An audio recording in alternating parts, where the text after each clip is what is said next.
What up, guys? What's going on this Hey, everyone. Sunday afternoon? Yo. This is a good way to remember how many weeks I've been quarantined, because the first week that we did this was like the first week I was home all week. So now that we're like 6 weeks in, it's just starting to feel like been home for a long time.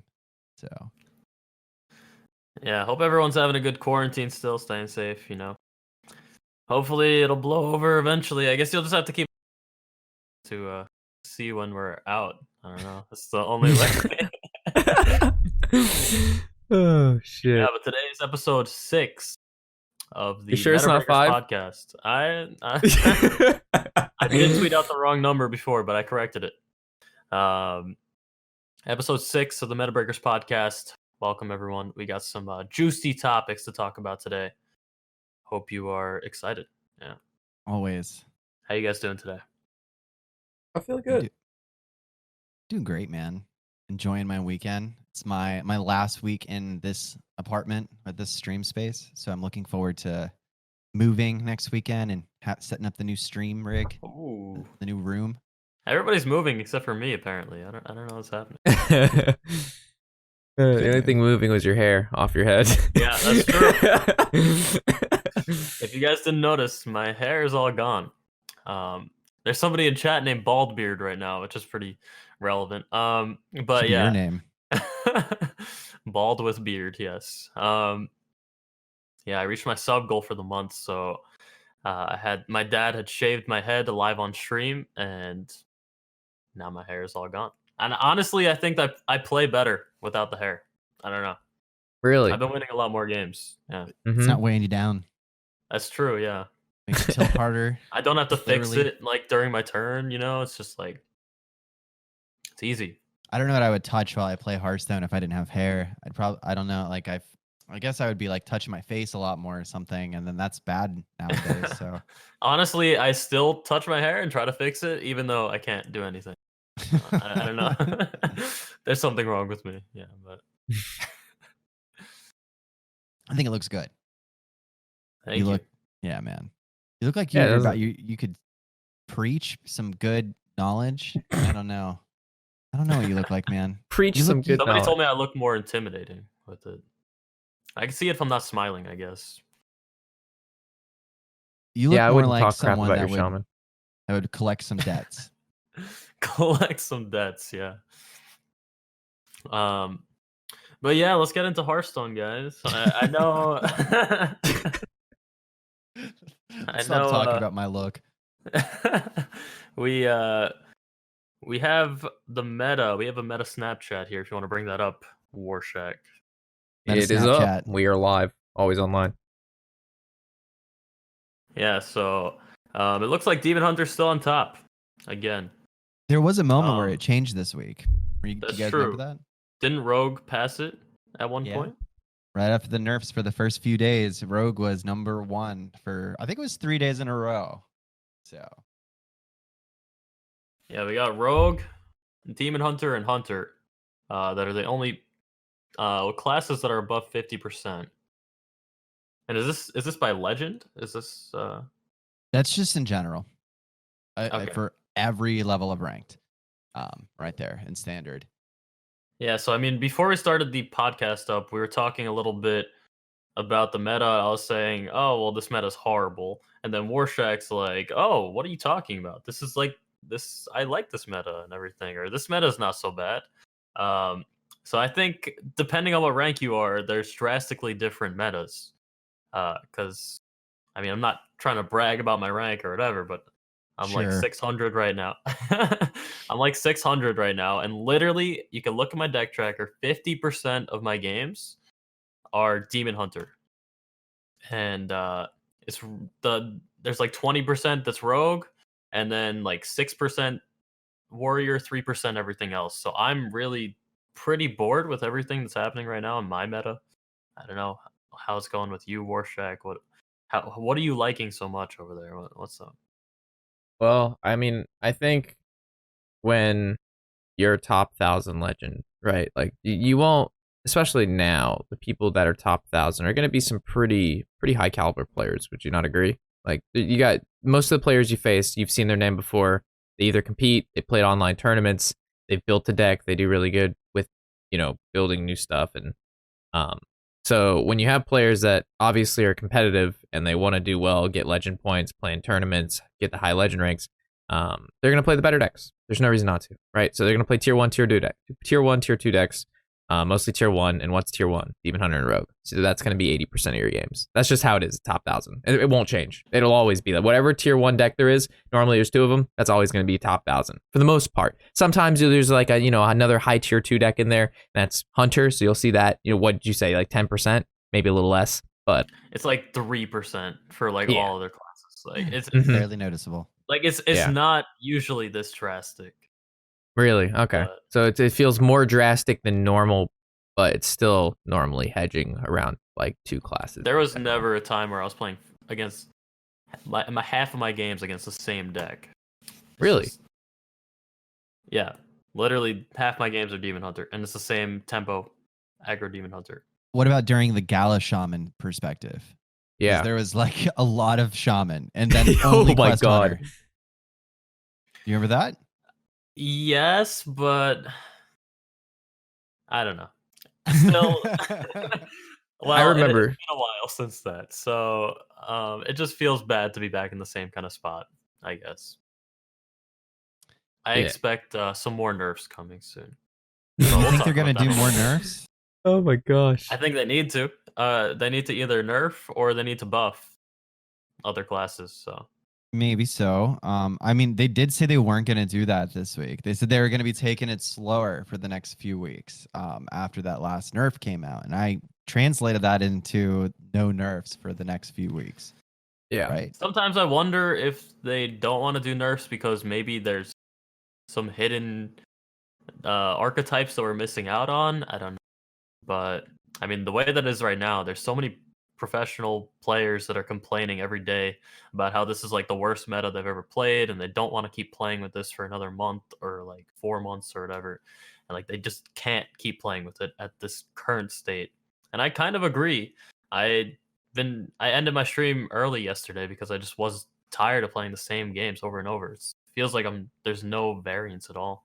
It's not fun. Everything relies on RNG if you want to play anything besides Demon Hunter too. So I don't know. I'm not enjoying it personally, but I'm not saying I disagree with it being a little monotonous. As like I was telling you before we started that I stopped playing like normal standard Demon Hunter. But one thing I did notice is that when Rogue was the best for like those 2 or 3 days, people on Reddit were complaining about Edwin again and saying nerf Edwin. You can't draw this many cards for 0. So like the player base shifted to Rogue hating while Rogue was the best deck in the game really quick. And then once Demon Hunter was the best again, everyone shifted to hating Demon Hunter again. So I feel like the player complaints, you kind of have to take it with a grain of salt because people just want to hate whatever the best deck is, which there's obviously always got to be a best deck. Like if we hit Demon Hunter, it's going to be Rogue. And then there's going to be a whole bunch of pictures of turn 3, 14 Edwins on the internet. And everyone's going to say, how did this go through 5 years of not getting nerfed? I'm so tired of losing on game 3 to this, nonsense. But I don't know. For that. Well, I think Demon Hunter's too good. I agree. But I mean, Rogue is pretty dumb as well. I'm not trying to complain about everything, but yeah, I mean, a 14-14 on turn 3 or 10-10 on turn 3 that just essentially wins you the game against certain classes is kind of dumb in my opinion. Like I know it doesn't happen too often, but it happens like often enough if they have the coin that it's just very frustrating that you don't even get to play the game. Honestly, it's like when Demon Hunter plays Mana Burn. You don't even get to play the game. You don't get to use your mana. It's just like, what am I doing here? Is this a single player game now, or? I feel like we need to pick which deck we want to be the best then that we won't hate. I feel like that's the best way to think about it. So like, okay, so we don't want Rogue to be the best and we don't want Demon Hunter to be the best. Do we want it to be Control Warrior again? Because that was pretty awful. I didn't like that meta when it was. I like that. Warshack likes that meta. I like that. Do we want Priest to be the best in the game? Because then everyone's just going to quit. You know, We don't like that. People will literally quit the game if Priest is the best deck in the game. If it's Hunter again, then everyone, rages about Face Hunter and like that not being interactable. Yeah, I mean, I did a poll the other day on Twitter, and I asked what class would you rather queue into between Demon Hunter, Rogue, and Priest. And I saw was that. expecting not a lot of people to pick Demon Hunter or Demon Rogue. Hunter every time. Demon Hunter every time. And Rogue actually had the most votes. But it was very close between Rogue and Demon Hunter. And then Priest, they were both like, it was like 40% or 40% for each of them kind of. And then Priest was like 20%. And nobody wanted to play against Priest.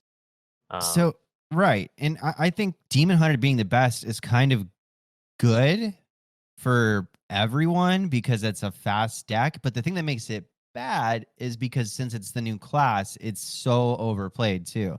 Like, it wouldn't be bad if Demon Hunter was the best deck in the game if Demon Hunter had like a 30% play rate on like your ladder, right? Like that would just be kind of like, oh, I'm gonna play a lot of this because it's the best.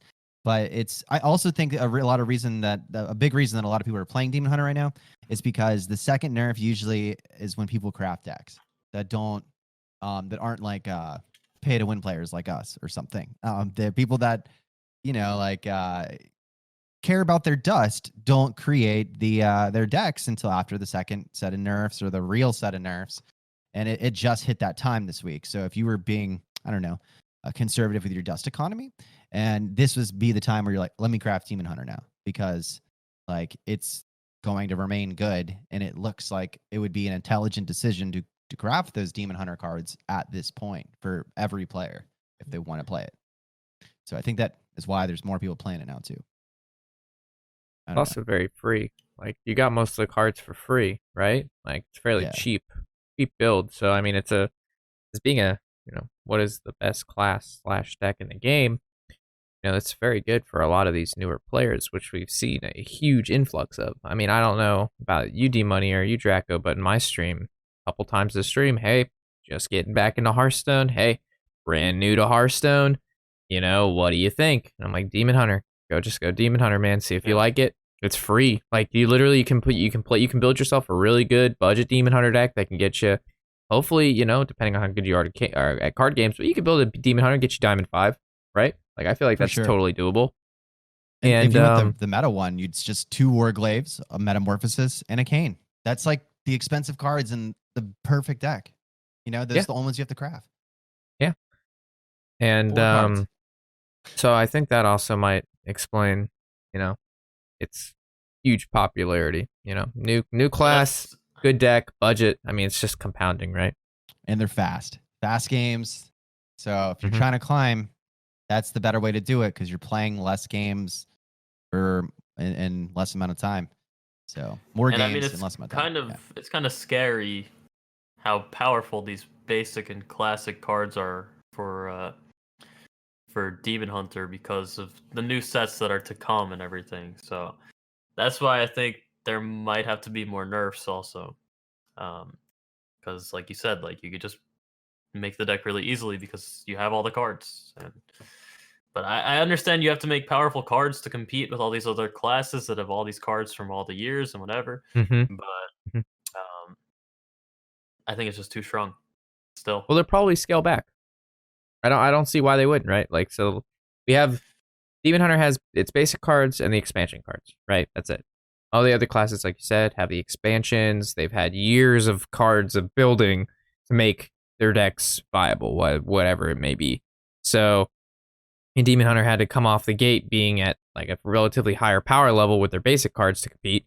But, in a year or two, when, the card, like we have 2-3 more sets out, they might go back and revisit some of the basic Demon Hunter cards and bring them down to the same power level as the other basic cards for the other classes, right? And then now that it has a bigger pool of cards, we can, we have more flexibility and less powerful standard cards, which might just be their plan, but they can't say that because then people are just going to freak out and just start assuming shit and not build shit. Like people, I don't know, man. People are weird. But that could be a plan. Very optimistic. I like it. I wish I shared that same Well, the cards had to be super broken and more powerful than classic sets from the beginning. If you think about that, they were bringing it after the Descent of Dragons, and you had to make a class that was new with a small pool of cards that could compete with Galakron Rogue at that But like, time. how many? The thing is, like, when you see all these Demon Hunter decks, like, how many neutral cards are you running in there? Like, none. They're just all from Demon Hunter. They're so powerful. Like, yes, you want to make them powerful, but not broken. I don't know. Like, whenever I try to make a Demon Hunter deck, which is very rare, I try to make like a Highlander or like a control-oriented one, and I literally see myself putting in every time I get to like 25 cards, and it's all Demon Hunter cards, and then it's like there's not even neutral cards I want to put in. It's just I want to keep adding Demon Hunter cards. They're too good. There are other classes like that too. I feel like I know what you're saying. Like I agree with that, but there are some situations where it's similar, right? Like usually if you're playing like Hunter, like you're running like less than 5 neutral cards in like your Highlander Hunter list too. Anything with Hunter in the name, I guess. Just That's the variable. It's the Hunter in the name.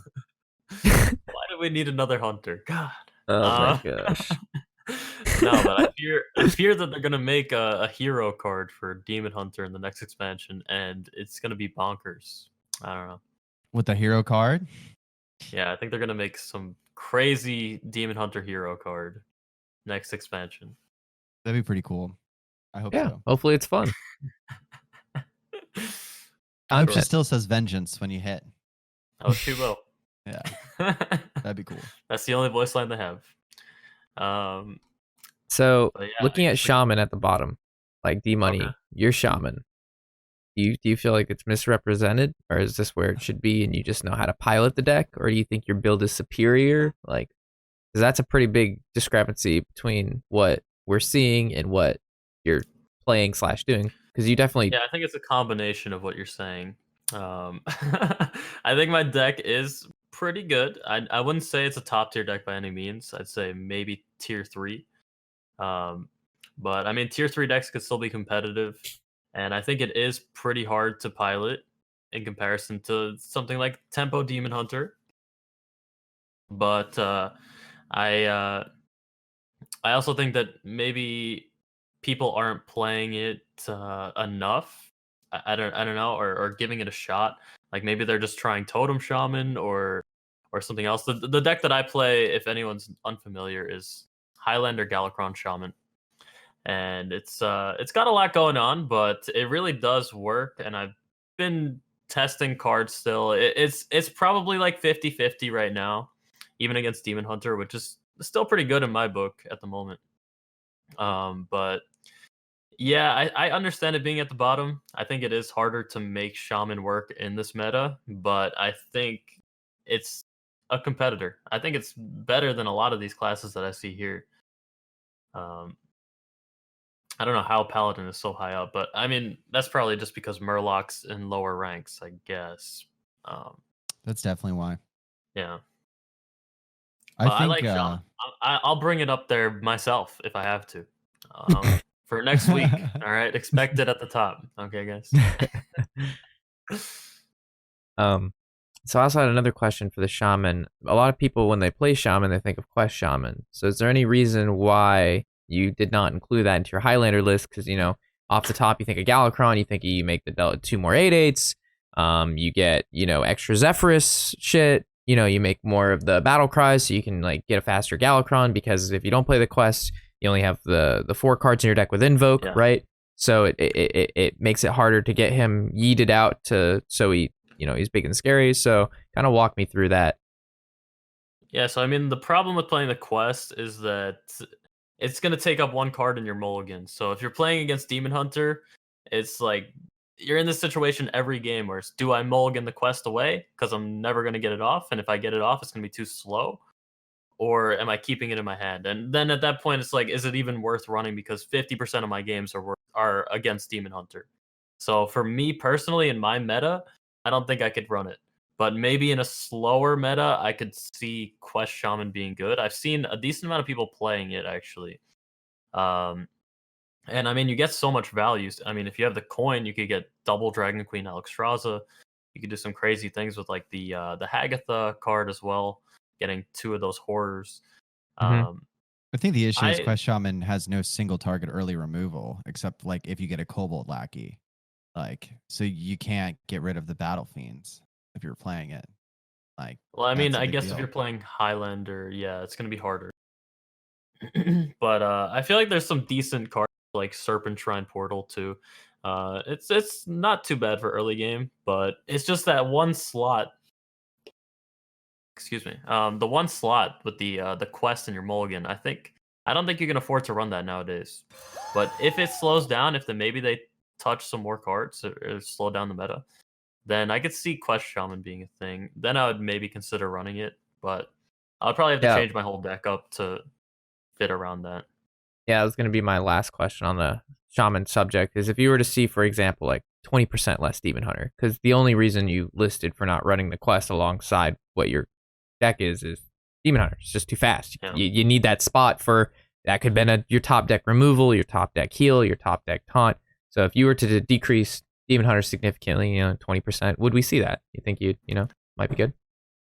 Possibly. I'll try it out, but the thing is also like when you complete the quest, it's the question, am I completing the quest after I play Galakron or before I play Galakron? Usually it's before you play it, because the hero power is going to change once you play Galakron, and then you lose out on all that value. So it does get a little iffy with the timing on that, which Mhm. I don't really like too much, but if you play it right, it could be good. I would have to test Okay. it, but that would be Okay. something to consider, yeah. Well, I've I been was going seeing to play a it decent today, amount. so that's why I'm asking these Okay. questions, because I was going to dive into first your version, and then I was going to run the quest version, and then I was going to do like a battle cry version. I was just going to, go around and just see what's up. So I just wanted to take somebody who's played a lot of it and just kind of, go off that. That does sound fun, Warshack. Yeah, let me know what you think of the quest version as well. Absolutely. All right, next segment. Yes? No?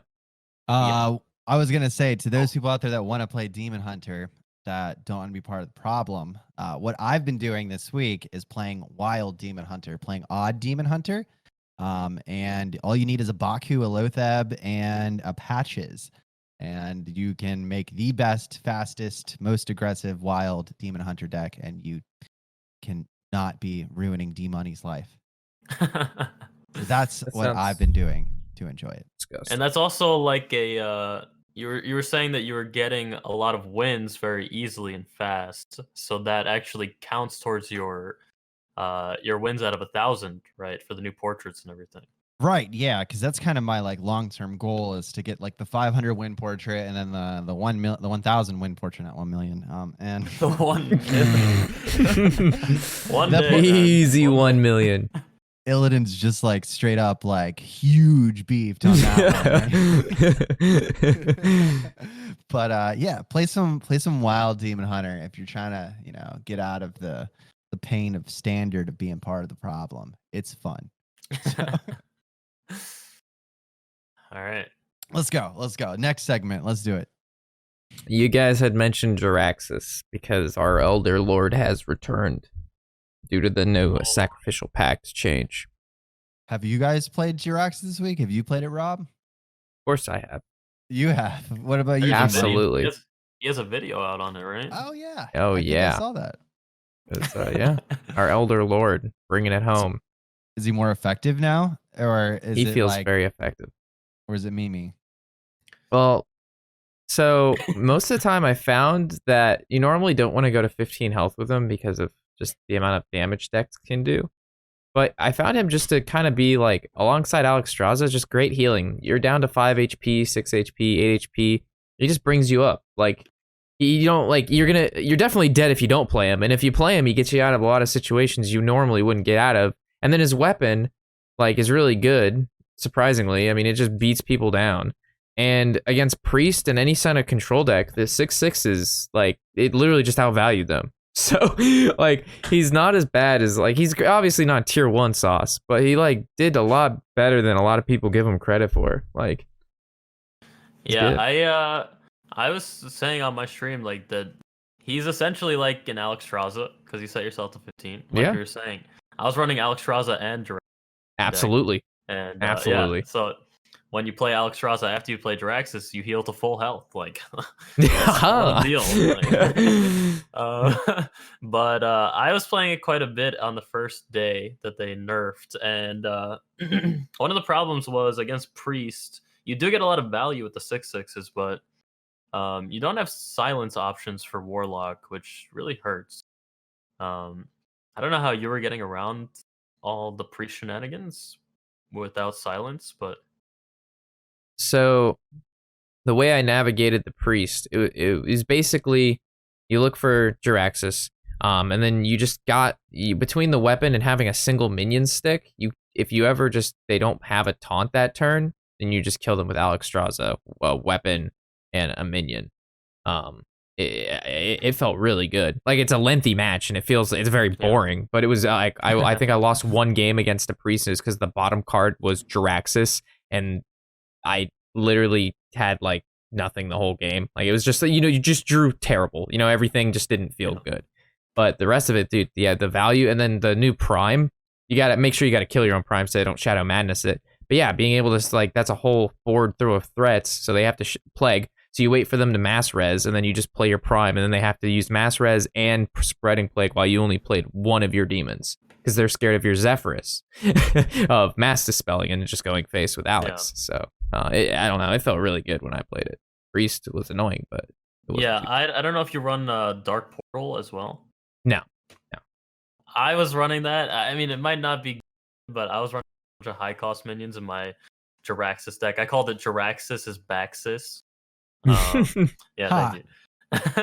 But yeah, Dark Portaling into Jiraxis, into a 4-mana Jiraxis, and getting him down on like turn 4 or 5 was pretty fun. Like you said, like, you don't want to be at 15 health usually, but if it's healing you, it's good. But if it's not, it's bad. It did win me quite a few games, but it did also lose me games playing him on like turn 5. It was a lot of fun though, for sure. Yeah. Also, I mean, this is also a buff to Bandersmosh, and I play a lot of Highlander Galakron Shaman, and I actually just went into a turn 4 Jiraxis yesterday with Bandersmosh, which was pretty insane. And yeah, I don't know. I love that Jiraxis is back. I don't think he's too competitive, but he's not horrible, honestly. Yeah. Oh yeah. So a lot of people had actually asked about the Dark Portal and why I didn't play it. So I played it originally. I played 2 of them, and I was like, eh. Played 1 of them, and I was like, eh. It just felt like a bad Farsight, because it kind of does the same thing a Farsight does. You're paying 1 mana more. It's reducing it by a couple more mana, but it has a requirement. You know what I mean? If it hits the wrong minion, I just found it being a bad Farsight. Like, it's neat. Depends on what you're running. I guess you have to make your deck around. That's the thing. Yeah, you absolutely have to make your whole deck around the portal. It's hard to run only high cost cards in this kind of meta. Warlock has some removal, but now that Sack Pack can't target the Demon Hunter stuff, it's pretty hard to stay alive if you don't run early game. So yeah, I understand. And I was losing a lot of games, but I did have a lot of fun with it. Did you guys see the Reddit post talking about what if Jiraxis gave you 5 armor? Because the whole thing was kind of explaining that, like, if it was a normal hero that gave you 5 armor, it would probably be played even more. That would be cool. Yeah. I thought that was pretty interesting. Like, he's at 15 health and gives you 5 armor, or the health thing, like, your health stays the same and you just also 15 gets 5 health armor. and 5 armor. Oh, yeah, it'd be really good. Yeah, that would just change the whole thing. I had somebody ask me the other day, what if you're Jiraxis and then you play a Galakron over it? Do you get back to 30 health? Like, is 30 now your max health? No. You're stuck at 15 for the rest of the game. You've tried that out?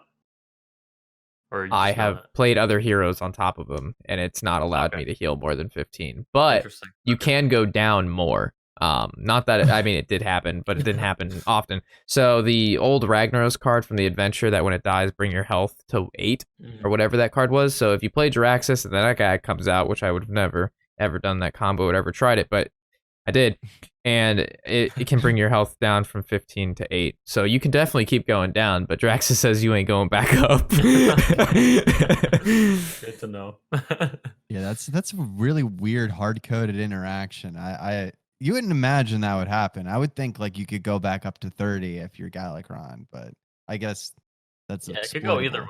way. I think it's interesting. And I could also be wrong, but I remember getting the Warden of Hope from a priest while playing this like Draxus, and I didn't go to 40 health with Draxus. It healed me to 15. That was also kind of weird. That was a long time ago. I don't remember exactly, but I remember being very disappointed. I remember the Wild disappointment. Priest quest, right? That's what Yes, you're talking completing about? the priest quest. Yeah. So, That's weird. I would think you would go to 40, huh? I don't know. Yeah, Maybe that's a I bug. remember being Not sure. disappointed. 15 to 40 is too much of a jump, evidently, for the developers. Do we want to talk about your card, Mr. Draco, the Scoundrel? Oh yeah, let's do it. Your Let's do favorite? it. So I've been running this in my standard Demon Hunter build, and it just makes it a lot more fun than playing it with the Satyr Overseers. A lot of times you catch people off guard. So first of all, this doesn't make the Demon Hunter deck better in the mirror. It makes it worse. But it does give you a little bit more of a it does make it probably better to play against like priests and warriors, because you can find a lot of interesting cards that you need. Since there's not a lot of spells in Demon Hunter, there are so many interesting situations that I found with this card that it won me out of situations. One time I won with the card Blur. Do you guys know what Blur is? I got destroyed by Blur. Yeah. People have actually been just main decking that recently. Really? Yeah. Yeah. I was playing against like a rogue who had me down to like 4 health, and I had a full Warglaive set up, and I was like, okay, there's no way I'm gonna win. And then I discovered a Blur, so I could just tear through the taunted Kronks in front of me without taking any damage, and then hit him in the face and win. Now that literally won me the game one time. So I thought that was a very interesting situation that I found an out that I didn't even realize was an out just from using the Scoundrel. And the thing that D-Money hates that it does is the double metamorphosis. So if you have metamorphosis equipped and you when you go into your turn and you ping someone, and you discover and you already had another discovered one, or you just discovered one, you can slap another metamorphosis on top of it, and it refreshes the hero power. So you can do 10 direct uninteractable damage to your opponent's face, which is it's a lot of fun. Yeah. For 7 mana. It does require setup though, like, so, and it's over 2 turns to make it work. So yes, it's horrible from the uninteractability of it from your opponent, but you have to use a card to discover a card and do it over 2 turns to set it up that way. So yeah, I mean, even if you don't get Metamorphosis, I was actually playing around with a Highlander Demon Hunter day, and I put Volpera in there. And just like the quality of spells that you get from Demon Hunter in general are just so good. So, and there's like so few of them, so it's pretty narrowed down to give you something decent for any situation. And like you could even get like Twin Slice, and the really good thing, you didn't even mention this. The really good thing about Volpera is that the spell that you get goes into the right hand, the rightmost spot of your hand. So it is going to be Outcast available. So if you get an I-beam, or if you get that is very good. That's actually really cool. Yeah. It gets you out of a lot of sticky situations because of that, since like I-beam is heal 3, do 3 damage for 1 whenever you discover it off of. So on like a lot of turn 4s, I've used that to discover an I-beam to, kill my opponent's Overseer or like a Battle Fiend that's getting out of control. And that's wonderful. It's hard to find. You can't really run 3 I-beams. So. Out or something, Yeah, the twin slices off of it are pretty interesting Scam as well. Slice, so. Yeah, that's a good one. Yeah, if you get an Altruist turn with 3 twin slices in a row, that's a pretty cool situation. So then I'm reporting you to the police. Oh shit, that'd be crazy. Yeah, I just think it's cool to run a card that's a little bit less meta, that allows you to have these interactions that weren't all supposed to happen. Like you can break the class even more with a little bit of foresight if you want to, I don't know, change up your Demon Hunter build a little bit. You just remove the Satyrs, throw in the Scoundrels, and it's a little bit more. Yeah, I think that card's very good in Demon Hunter. I wasn't expecting it until I saw it just be played against me randomly. Oh, yeah. Another card that I was talking to Warshack about this week that's overperforms in Demon Hunter that I never even really thought about until playing around with it is Mana Saber. Just because if you play a Mana Saber on turn 4, I think I've lost like 1 out of around 42 games that I landed this. So because of the fact that 6 mana is such a sweet spot with the aggressive Demon Hunter, because you can hero power and do your adepts, so you can hit him in the face with a 4. You can do a metamorphosis and ping. You can use your Skull of Gul'dan. So getting that out 1 turn ahead of time is huge a lot of times. So whatever you have to do with 6 mana, it's just pretty OP on 5 with Demon Hunter usually. So I did try running Mana Saber in Highlander Demon Hunter, and I felt it was a little too slow. I know you could get out the like better turns for the next turn, but you feel like that loss in tempo might not be worth it sometimes. But I think I was mainly thinking about the aggressive Demon Hunter when I was talking about how ridiculous it is with the consistency of the other 6 mana breaks. You know, but you're still losing the tempo there on the board. But I guess you have the 3/5. I don't know. It's a little. It's stealth. Stealth is soft charge, right? Like, so even if though you don't, get tempo immediately with it, you also get to go face with it almost inevitably the next turn if you want to. And it's the same body as Kane, which is usually the hardest thing ever for your opponent to remove on 4, because the 3 mana 3/5 is hard to get rid of. But this one attacks the next turn and gives you a mana crystal. So. Fair enough. All right. 4 mana 3/5 is a great bod. Well, speaking of 4 mana cards, how about a 4 mana 3/2? How does that sound to you? The meta-breaking turtle. Because I got all D-Money, guys. Just so everyone knows, this was D-Money's ad right here. The traveling healer. We didn't know what it was when he said it. Yeah, I said it before. Warshack had no idea. Well, I mean, yeah, I didn't know the name, but I spit out what it did. Yeah, so tell us about the Kung Fu Panda turtle. Let it please lay it into us. Oh, elaborate. Well, I mean, this is called the Metabreaker Podcast, and I'm gonna give you a Metabreaker right here. Okay, traveling healer, 4 mana 3/2. Man, those stats suck. I know what you're thinking. Who would run this card? Well, let me tell you. This bald man right here. Okay. So the reason why it's so good, especially in Shaman, I think would probably be the best place to put this in, is because you have evolve effects. So you get this out. It is kind of comparable to Ziliax. I see somebody mentioning that right now with the stat line, especially with the Divine Shield too. And if Ziliax swings 1 time, you get that 3 health back. So the only downside is that you don't have rush, but it costs 1 mana less. You could heal up with it. It's really good against Demon Hunter because it trades off into like everything they have basically. So you heal up with it, you get the swing into something, and then you get to evolve it with a Bogstrok Clacker or the weapon, or if you have a mutate in your deck as well. I think I was looking for more heal in my deck. I'm already running Witch's Brew, the elemental that has Wind Fury, Lifesteal, Walking Fountain. Yeah, I have Zephyrs in there as well to heal me up too. But I have Galakron and Kronks, but I still needed more healing. So I was like, what do I do? And then somebody in my chat mentioned traveling healer. I think it's just a meme. I was like, hold on, this is actually not too bad.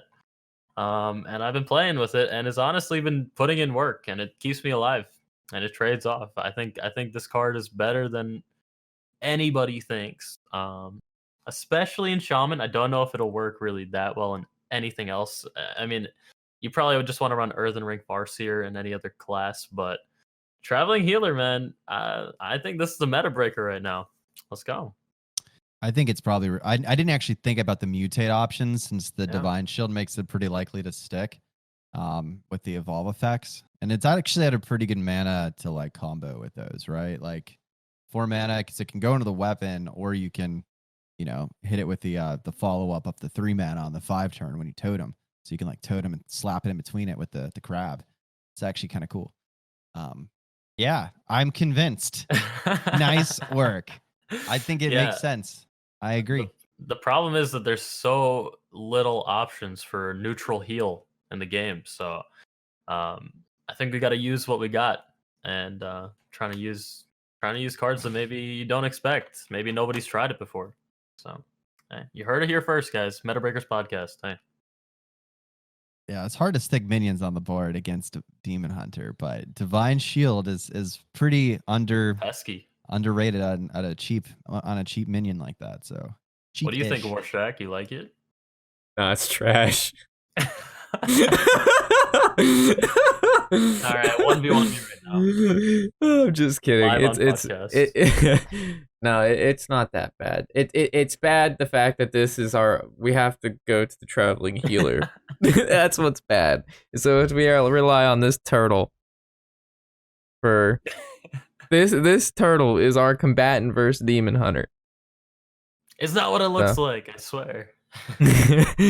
So I mean, yeah, it's a fun little meme. Yeah, I like it because no one plays it and you're playing it and doing well. So it's neutral heals. It's what we're missing right now. So I don't know. It's definitely got to be sleeper because no one really thinks there's any neutral heals. And this boy is both neutral and heals. So might as well call it traveling Ziliax, honestly. I mean, I might give it a shot. We'll see. Hell yeah. If I need healing, then yeah. The thing is, like, you find yourself needing healing because you're playing against very aggressive decks. But if you find yourself like not playing as much Demon Hunter, not as aggressive decks, then you wouldn't need the healing. Therefore, you wouldn't play Turtle Boy. So that's true. It really, I think this is like highly meta dependent, this card, and it's good that like picking stuff out like this for chat. A lot of people will ask me like, Rob, what's a good tech card right now? Like, what should I play to do well against this deck? And stuff like what D-Money did here with the turtle is exactly what you should be doing. Like, hey, my deck is having trouble doing this. And whatever that is, whether it needs more healing, more minions, more burst, more value, and then you try to find a card that fits well against whatever you're not winning against and what the deck is lacking. And D-Money lined up Traveling Healer, and it's been performing, and that's good. That's what you definitely want to be thinking about and doing when you're deck building and trying to help your deck do well against what the meta is. And yeah, it's good stuff. Thank you. Yeah. What would you put definitely two of these in? That's the question, though. What deck would you run two of these traveling pants in? Traveling pants. Traveling pants. Are you the Sisterhood movie? Oh my god, I actually had to watch that. Sisterhood of the Traveling Pants, or whatever it's called. The Traveling Healer. Yeah, I mean, it would have to be Shaman because of the Evolve. Yeah. It'd have to be like Evolve Shaman. Absolutely. That'd be it. That would be an interesting. I wonder if you can make an Evolve Shaman that works with two of these in there. There you go. There's your challenge of the week. I don't know if they need that. I think they're more tempo oriented. This would probably slow them down, but I don't know. I never played the deck, so maybe. Yeah, it's an extra 6 total health, man. So you could try it out and let me know. Hey. 2 card slots, 6 health, man. It's worth it, you know.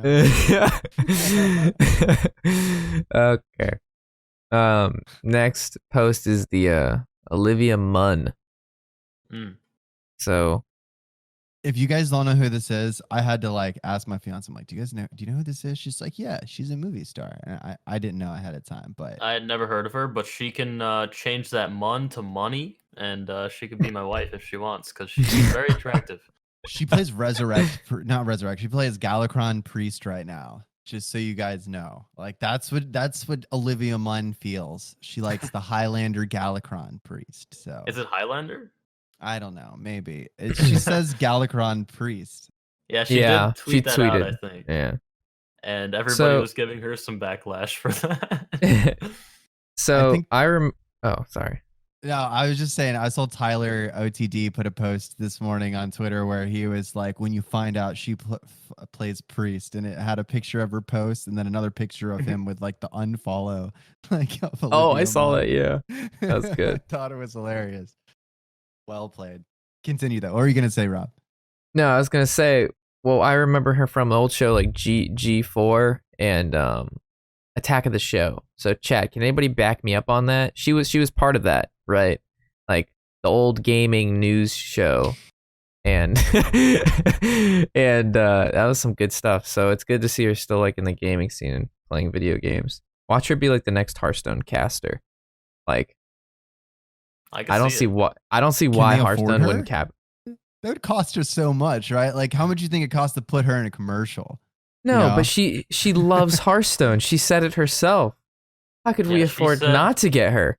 Does she love you- Hearthstone enough to take a pay cut to cast the game for like, I don't know, like 10% of what she's worth? I don't know. She doesn't have to do I'm it full sorry. time, but I just don't mean to like, make you this know, real.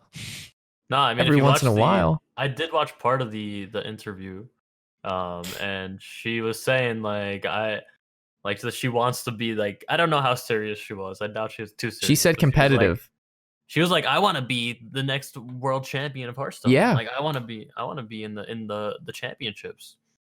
And She did. I was like, okay, all right. Let's just And, imagine that happened for 1 second. That would be so crazy that we have like a movie star who is like a competitive esport Hearthstone player. That would That'd be insane. amazing. It'd be cool. It'd be great for the game and That'd be everyone. cool. Maybe her. I mean, this We already was have great for the game. 100,000 legends in China, so or on the Asia server. So whatever. Let's get some more. Yeah, what's one more? Get some Munden here.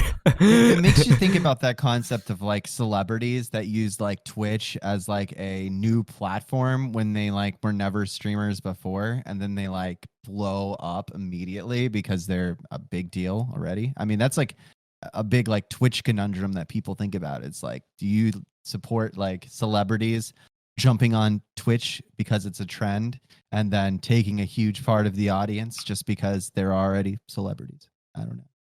It's Well, I mean, Yeah, it looks so- like she's getting a lot of support right now. If you checked out her tweet where she talks about Hearthstone, there are a lot of people commenting on there. We got Derek Brown, who's one of the casters. We got Frodan, another caster. Cora, another caster. Salissa. Everybody's trying to play with her, get her on their stream, get her on a podcast, get her. Cora put her was to a something. caster. Now she works for Blizzard. Brief correction. All right, well. Sorry. I'm sorry, D. Continue.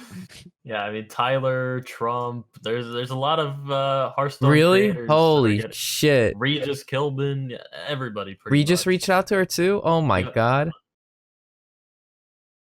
I'll have to take a look at that everybody's trying tweet. to get I'm her interested. on. I am Alright, very. your I turn, mean, I Warshack, won't get tweet her at there. her. Come on. No, absolutely not. I'm not hopping there. Not hopping on that. Maybe but she's I'm a interested. fan of your videos. What do you mean? Throw your I'm hat not- in there, Rob. I'm not jumping on that bandwagon. She probably watches your good. YouTube videos, man. That's what I'm saying, dude. She could watch them and then she'll reach out. She'll be like, "Hey, Warshack." Oh my god, like you your created the videos. double PP mage. Yeah.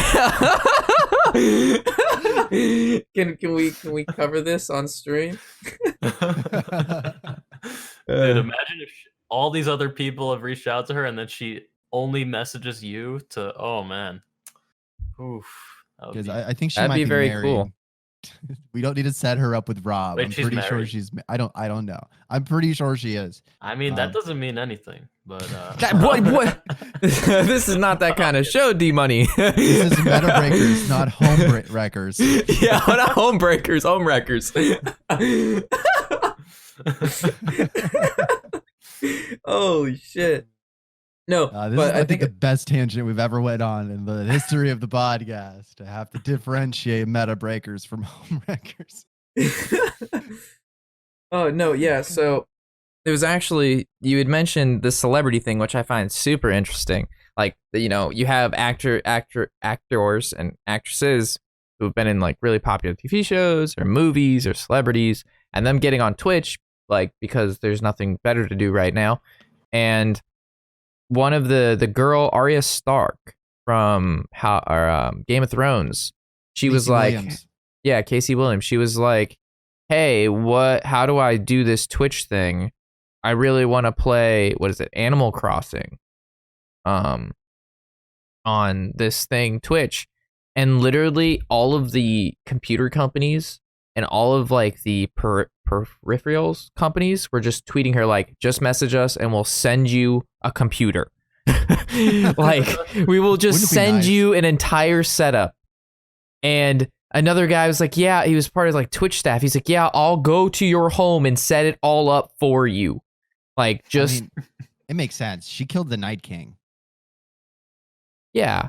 I'm sorry. But then if anyone like, watches Game of Thrones, I hope you appreciate that. But she did kill the Night King, so she should get a free piece. You just spoiled the shit out of whoever's currently watching Game of Thrones. God. Like, so holy sorry. shit. Holy shit. It was done over a year ago. If I'm giving away spoilers at this point, like, are you really a big Game of Thrones fan if you didn't watch it? You could have gave a spoiler away, but that is the spoiler. Oh my god. We got movie breakers, home wreckers, meta breakers. No, but a lot of people were like, you know, how fair is this? Like, we got people on your platform who have been streaming for 2 years, busting their balls, and you can't even, like, we can't even get a support ticket filled out, but you're going to send out Twitch staff and give people free computers who don't even know what Twitch is? Like, so there was some salty people. There's some people obviously like, yo, that'd be awesome. We'd love to watch you. But there's also some good, solid points that are like, you already have content creators that need some love. You know, if you're going to give all of this love to just one person, you should try to spread it around like a nice peanut butter sandwich or something. Yeah. I mean, she already has more views than like anyone because she was on the most watched HBO TV show. So is that fair? She did kill it though. Watch Game of Thrones. Like, she's one of my favorite characters. We're seeing a trend. I mean, as you're saying, like there's a lot of celebrities or quote unquote celebrities that are moving to Twitch.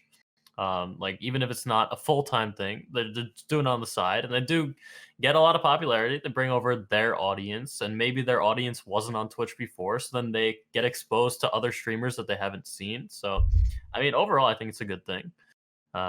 Sure, they get special attention, but it makes sense, of course. Like there's Jordan Fisher, who's a singer and like an actor as well. He's been streaming a lot on Twitch. There's Mia Malkova, of course, who's a porn star who streams on Twitch now. What? A prawn star? I can't say porn star. She makes some movies of her own, and yeah, I think it's just good for the platform overall. Of course, they're going to get special treatment that goes for life in general. That's what an adult entertainer. That's the term, right? Yeah. He is very entertaining, yeah. Ronnie Radke is doing it now. He's like the singer of Escape the Fate and Falling in Reverse, and he's done it nonstop since quarantine, and he gets like, I don't know, like I saw like 50, 70,000 viewers now at a time. His name's Ronnie Radke. He's the singer of Escape the Fate, so that the song that's like situations, you know what I mean? I don't know. If you guys aren't emo kids, then you might not know what it is, but it's a big deal to the people that wore tight pants and middle school. But yeah, I think it's cool, honestly. So I was actually going to pose my next question to that, and it's going to be, you know, kind of what we wrap this up with, and it was going to be, do we think that the celebrities coming onto Twitch, is it going to help people like us? Is it good for the platform? Will it help other creators? Because that's an influx of people who may not know what Twitch is. They'll be like, oh, you can watch your celebrity stream on Twitch. Like, well, what's Twitch? And then they watch them, they go offline, and then they're still on Twitch. They're like, okay, well, Twitch has all these other things I can take a look at too. Or could it be bad because it's going to take away from us for them to just watch the celebrities, and that'll just be the entertainment that they consume that day for Twitch? And there's a last one is because they've never streamed on Twitch, and a lot of people, when they stream on Twitch, they don't know how, or they're not very good at it with either communication or slipping up, or not who they are in a movie and who they are on fucking money super extravagant magazine isn't actually who they are in person. So when they reveal that, because it's hard to really fake on Twitch who you are if you're streaming for 8 hours a day, well, they actually like lose popularity.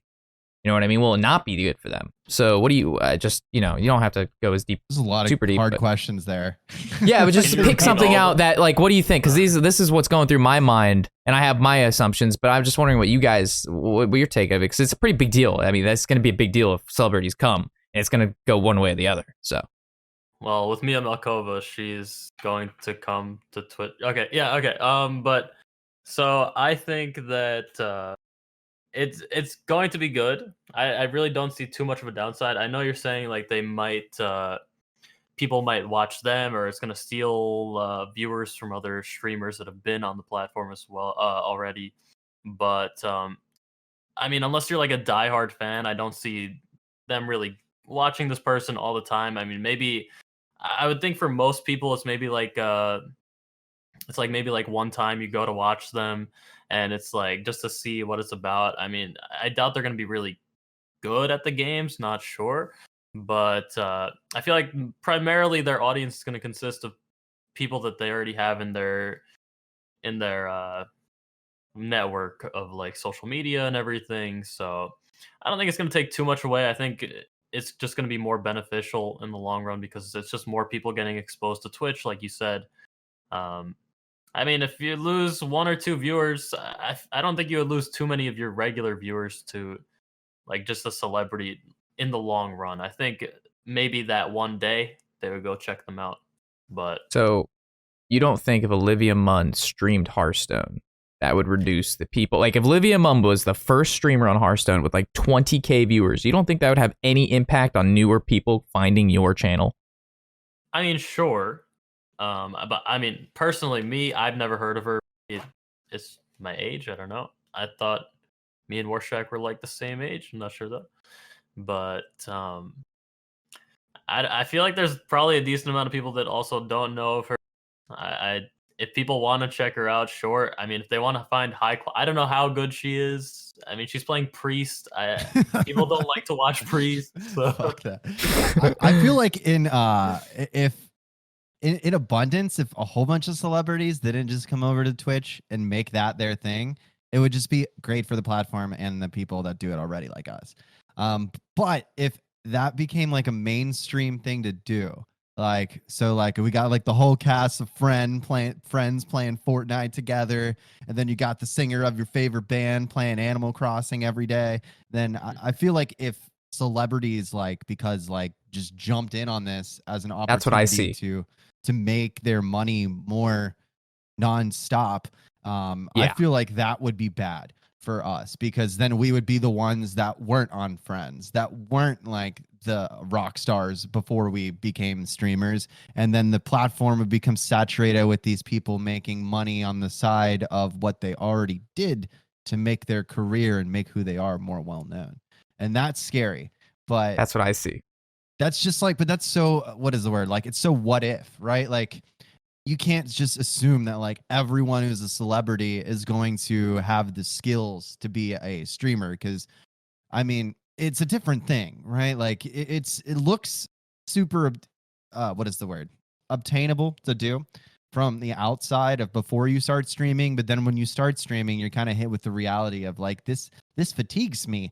Like talking nonstop is actually not that easy to do. Wow, I can't be super good at this game and pay attention to what everyone's saying at the same time. I have to either not pay attention to when people are talking to me so I can pay attention to the game, so I can do what people are watching me for. It's I don't know. I feel like if celebrities came over and then learned it and then honed it and then made it their thing, that would be scary.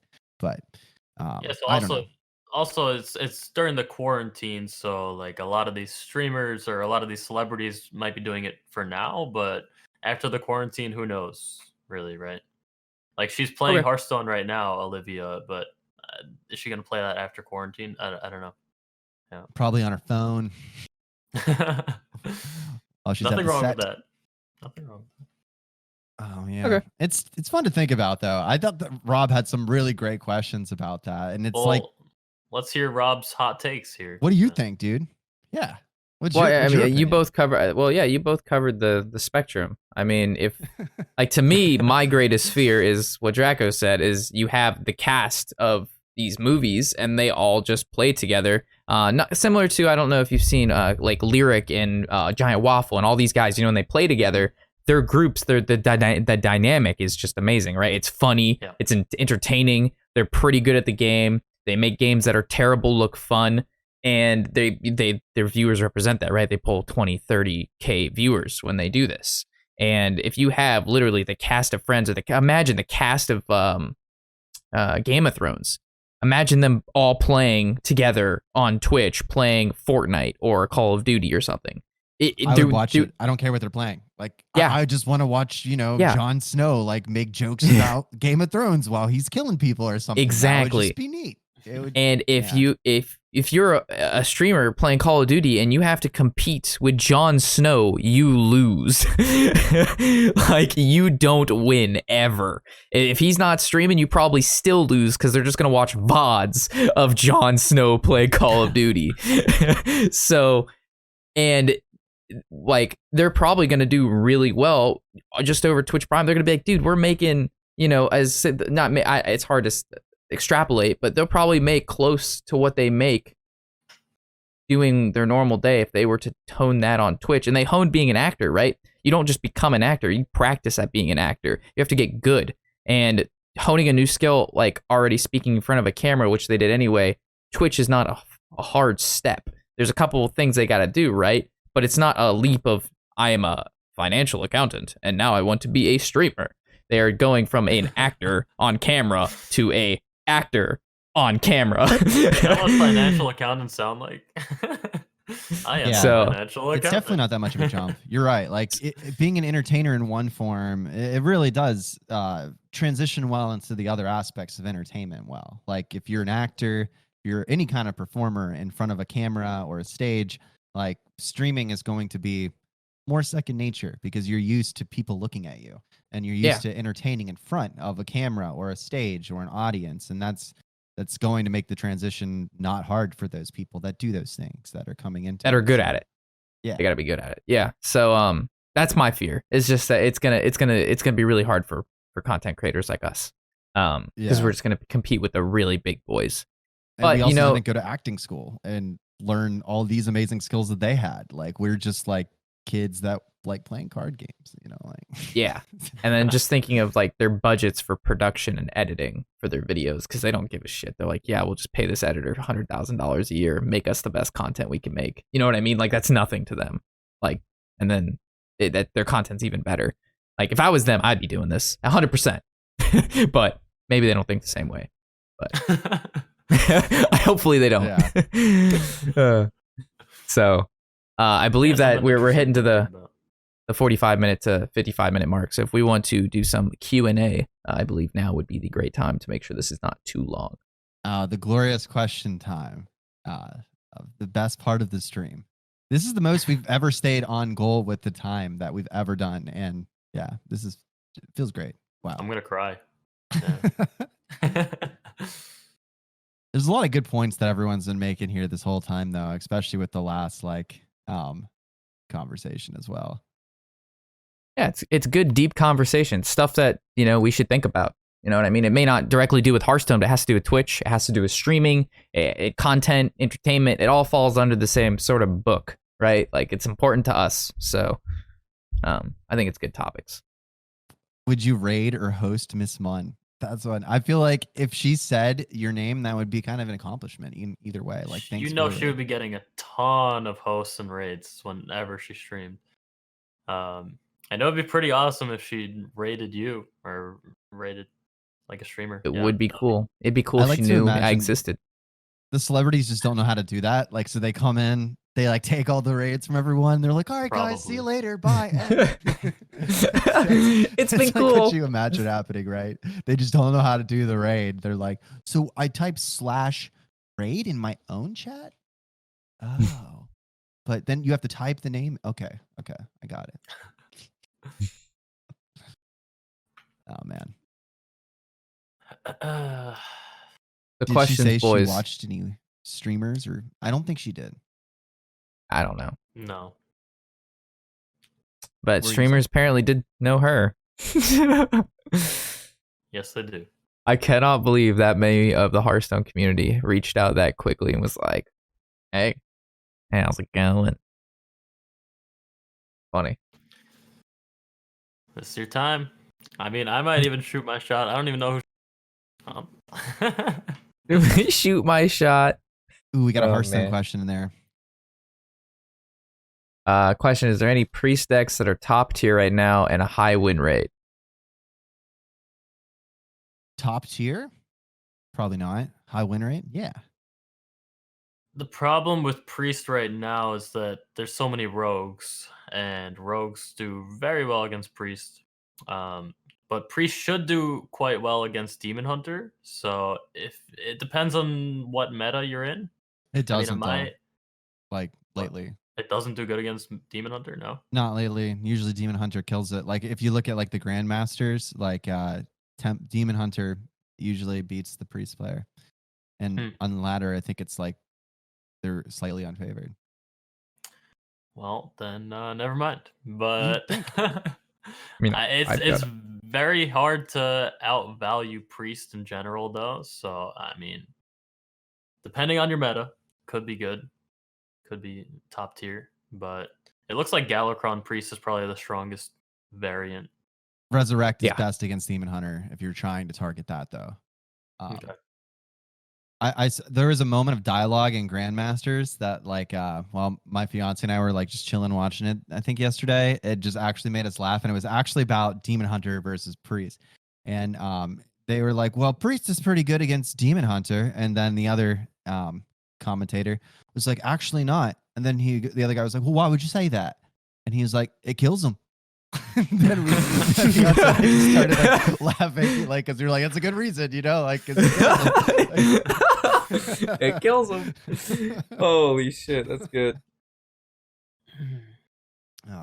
Yeah. When do you think they'll announce the next patch notes? Hopefully soon. I'm hoping for a surprise patch tomorrow, but surprise. I don't think Christmas will come early for me, unfortunately. But I'm honestly thinking that Metamorphosis needs to get changed to 2 mana for the hero power. And Twin Slice could get nerfed as well if they want. But that's about it for me. Prox is a good question. What have we learned from watching Grandmasters that you bring to your games? Don't play Priest Mirrors. Don't stream on YouTube. From watching Grandmasters, I learned that I never want to play that warrior deck with the eggs in it, just because it looks super hard to play, and you have to play at, like, this crazy level of IQ to get wins with it at all, it seems.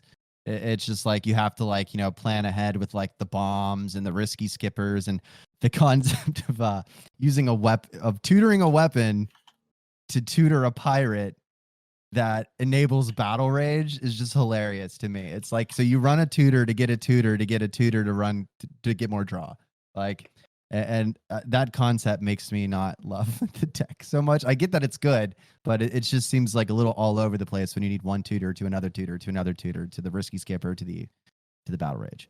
I think it's kind of crazy. I don't know. Did you guys learn anything, Grandmasters? Honestly, I haven't really been watching it. The quality for me is so bad. I don't know if it's me, but the quality is not good. It just looks fuzzy, and the caster skip, the audio is not good. I watch any other stream, it looks fine. Just YouTube stuff looks bad. I don't know if it's me, but I don't really watch it. Quality isn't too bad for me, but I've only watched like 2 games, and I was watching one last night, and the guy PNC totally misplayed.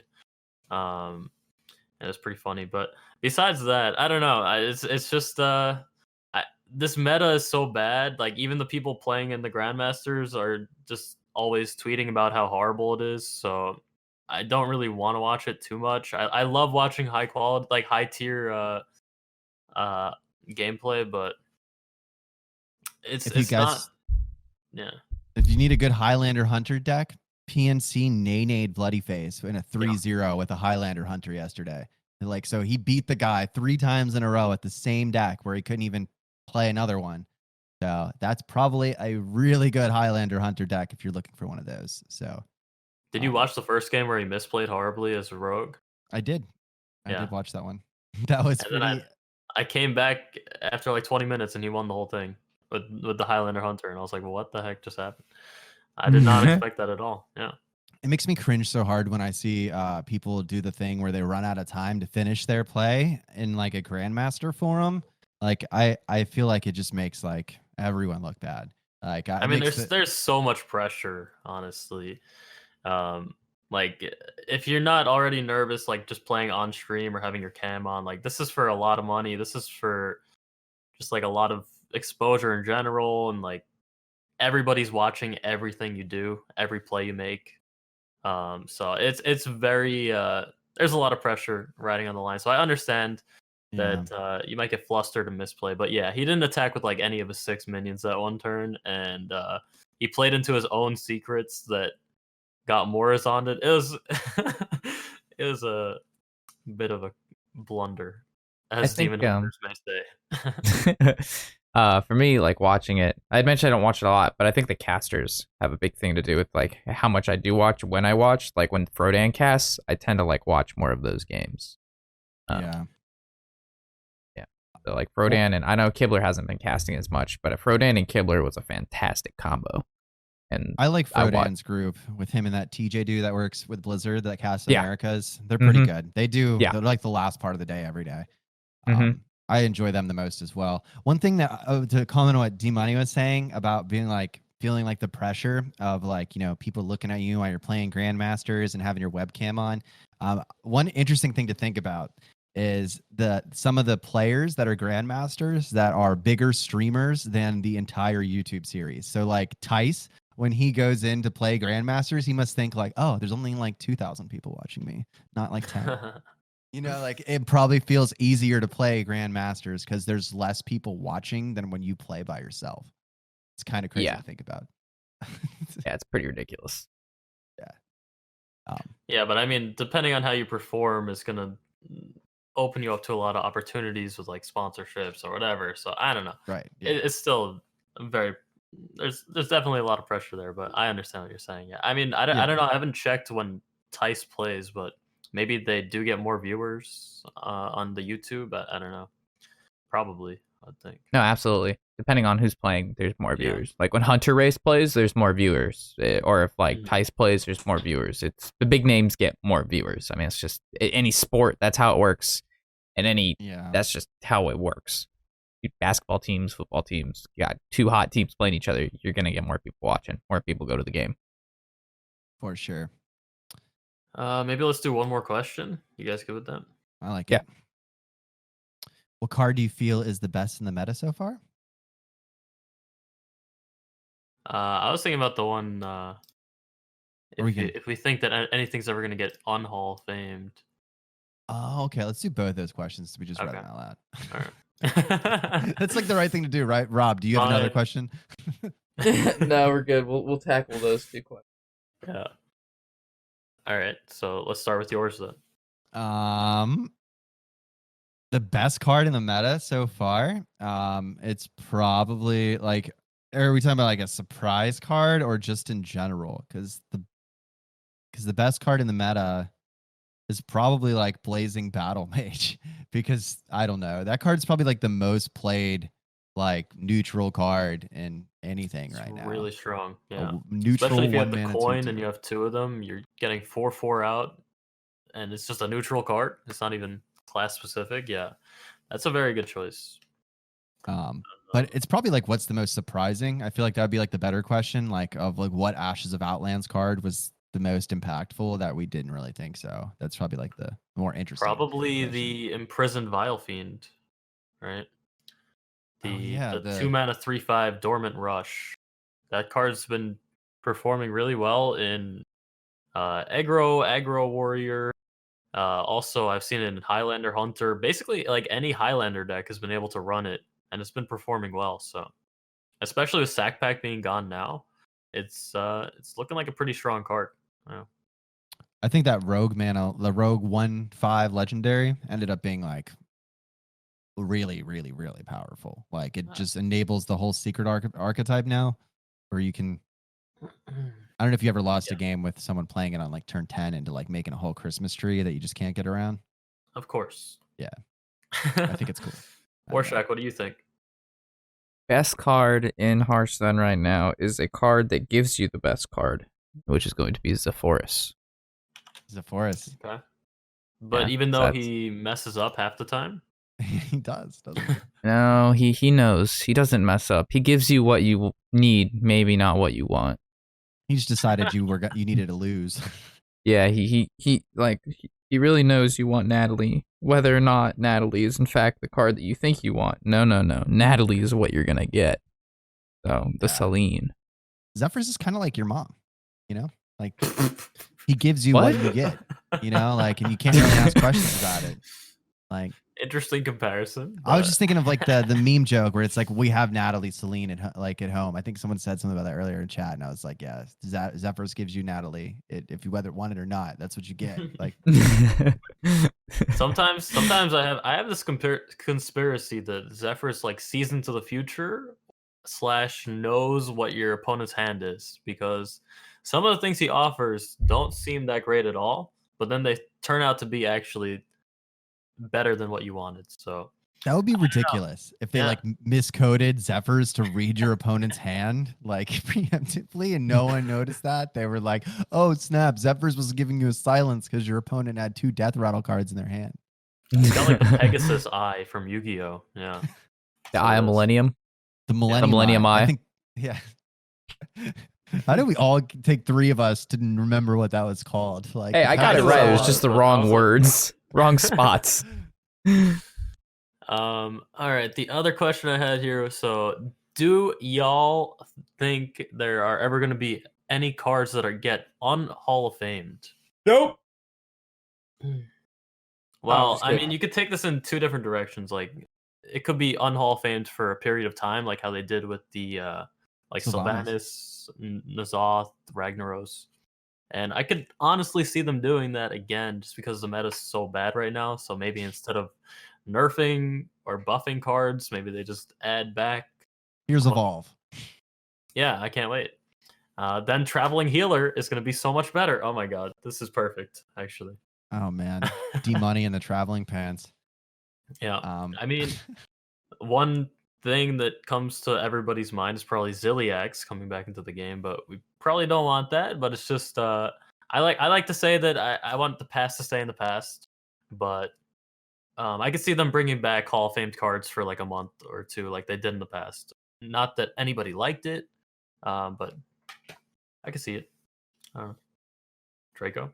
I liked when they did that event. I was so excited the day that Doom and the Tomb started and the wild cards came back and everyone got them for free.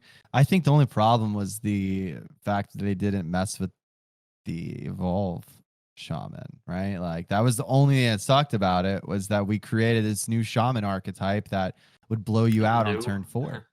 Or new with Desert Hair. Yeah. I think the cards that they chose were awful. They basically chose all the cards that kind of ruined the game and they brought them back. But that's my opinion. Warshack says no. No. What? No, I don't think they're gonna bring back any. Yeah, they'll do it for like events. Like they definitely did. I think they'll do what they did before, like bring back some high caliber cards that'll mix up the meta when it gets. I mean, they brought those cards in when the meta was so bad and boring and terrible. Like it was so stale. So it was combo freeze meta. Yeah. I think. Yeah. Yeah. So, they brought it back to like spice things up because we were not happy. But I don't think they're gonna Mountain Giants coming back forever. Like they'll never do that. I'll take it. I don't know. Yeah, because you're a mage player, you goose. Give me Pocket Galaxy. I need more 1 mana. Pocket Galaxy. Yeah, that would be fine. Sure it would be there, bud. I'm sure it would be. Yeah, but I think we're good here. I think we're going to wrap it up, guys. Thanks for coming to episode 6, guys. It was a pleasure hanging out with you. This goes into the next question I see in chat, which is, are there going to be any games played today? Yeah, so I'll be streaming after this. The stream for me will keep rolling. I think D-Money's probably going to get on his own stream. Yeah, I'm going to go eat some lunch and then start up my stream. Today's Song Request Sunday, guys, just in case you want to drop by, request some meme music or whatever. Actually, if you want to request good music too, that's cool. I like K-pop, actually, so hey. But yeah, I'll be streaming, and I don't know what Draco's schedule is. Draco's chilling, maybe playing some odd demon hunter, and Rob's playing some shaman. So it's gonna be a good day, man. It's gonna be a good day, guys. Yeah. Yeah. All right. Thank you. It was a good episode. Yeah, work, another guys. good one, boys. See you again See next you later. week. Peace out, home slices. Bye.